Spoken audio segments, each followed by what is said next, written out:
बड़े अफसोस की बात है कि बड़ी धूमधाम से हुकूमत की तरफ से इस बात को रखा गया, मगर 30 से ज़्यादा एमपी यहाँ पर मौजूद नहीं हैं।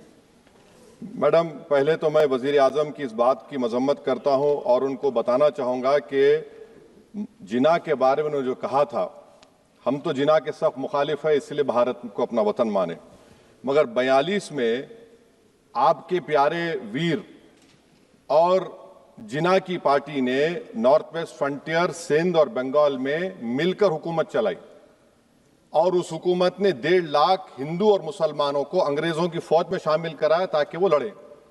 तो किसी शायर ने अच्छा कहा था वजीर आजम के बारे में कि फरेब देकर जमाने को पारसा ना बनिए, इन्हें कहो कि वो बंदा बने खुदा ना बने, अमीर शहर यही चाहता या हजरत कि हमारी चीख गले में रहे सदा ना बने। दूसरी बात मैडम, हमारे वजीर दिफा जनाब राजनाथ सिंह साहब ने बड़ा ही अजीब व गरीब और तकलीफ दे बात कही उम्मुल मोमिनीन के बारे में और उम्मुल किताब के बारे में। उम्मुल मोमिनीन उनको कहते हैं जो हमारे प्रॉफिट मोहम्मद सल्लल्लाहु अलैहि वसल्लम की वाइफ हैं, वो हम तमाम मुसलमानों की माँ, हम उनको तस्वुर करते हैं, मगर हम उनकी इबादत नहीं करते, हम अपनी माँ की इबादत नहीं करते। उम्मुल किताब कुरान है, हम कुरान की इबादत नहीं करते, कुरान अल्लाह का भिजावा कलाम है। तो उसके बारे में शायर ने अच्छा कहा कि खबर नहीं जिन्हें अपने दीन व मजहब की, हमें वो दीन का मतलब सिखाने निकले हैं। अहम बात यह है कि मैडम, हमारे मुल्क का आइन का इस लफ्ज से आगाज होता है वी द पीपल। इसका आगाज भारत माता के नाम से नहीं होता है। हमारे संविधान का जो प्रियम्बल है वो क्या कहता है? Liberty of thought, expression, belief, faith and worship. अगर दस्तूर का ये पहला सफा ये बात करता है तो फिर कैसे किसी शहरी को किसी खुदा, देवी, देवता की इबादत करने पर या सजदा करने पर मजबूर किया जा सकता है?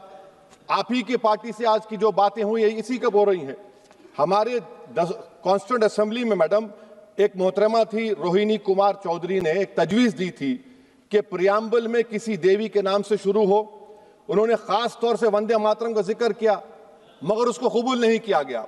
फिर केवी कामत साहब ने एक तजवीज दी कि इट्स सिटीजन्स को बदलकर हर सिटीजन्स किया जाए और खुदा के नाम से शुरू किया जाए, वो तरमीम को मुस्तरद कर दिया गया। हमारे संविधान का उसूल यह है कि भारत क्या है, उसकी अवाम है, अवामी कानून की मुसन्निफ है, अवाम की मर्जी से सबसे बालातर है, अवामी हाकिम है। मुल्क किसी खुदा, देवी, देवता, मजहबी इलामत के नाम से नहीं चलता, ना मुल्क किसी एक मजहब की मिल्कियत है। देश दुनिया की ताज़ा खबरें और वीडियोस के लिए अभी डाउनलोड करें पत्रिका ऐप।